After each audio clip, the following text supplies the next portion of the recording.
नमस्कार दोस्तों, आप देख रहे हैं भोजपुरी यूपी बिहार। ठाकुर विवाद के बाद आनंद मोहन परिवार और आरजेडी के बीच दूरियों की अटकलें तेज हो गई हैं। ऐसा माना जा रहा है कि आनंद मोहन और उनका परिवार आरजेडी से अलगाव का प्लान में जुट गए हैं। इसे लेकर राजनीतिक अटकलों का बाजार गर्म हो गया है। ऐसा माना जा रहा है कि पूर्व सांसद और बिहार के ठाकुरों के नेता माने जाने वाले आनंद मोहन आरजेडी से किनारा कर जेडीयू में जाने की रणनीति बना रहे हैं। अपने छोटे बेटे के साथ वो जेडीयू में शामिल हो सकते हैं। ये चर्चा आनंद मोहन की नीतीश कुमार संग हुई मुलाकात के बाद और जोर पकड़ने लगी है। हालांकि अभी तक जेडीयू और आनंद मोहन का परिवार इस मामले पर चुप है। जेडीयू या बीजेपी के साथ जाने के सवाल को आनंद मोहन पहले ही नकार चुके हैं, मगर उन्होंने सम्मान के साथ समझौता करने की बात जरूर की है। इससे पहले भी आनंद मोहन ये कह चुके हैं कि वह राष्ट्रीय जनता दल के साथ हैं, मगर उन्होंने यह भी जरूर कहा कि वह किसी भी कीमत पर अपने सम्मान से समझौता नहीं करेंगे।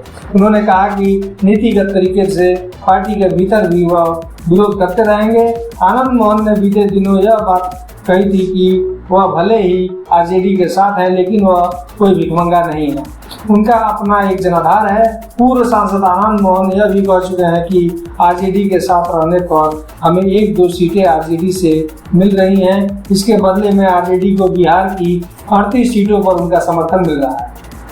आरजेडी के मुख्य प्रवक्ता और राज्यसभा के सांसद मनोज झा के महिला विधेयक पर राज्यसभा में चर्चा के दौरान ठाकुर का कुआं कविता के जरिए अपनी बात रखी थी, जिसमें लेकर काफी विवाद हुआ था। उस समय आनंद मोहन ने मनोज झा के बयान का विरोध किया था।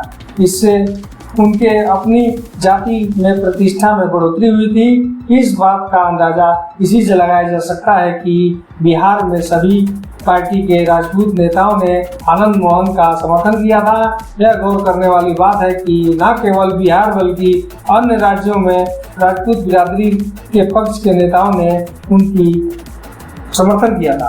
दोस्तों, वीडियो को लाइक करें, चैनल पर है तो सब्सक्राइब जरूर करें और अपनी राय कमेंट बॉक्स में जरूर दें।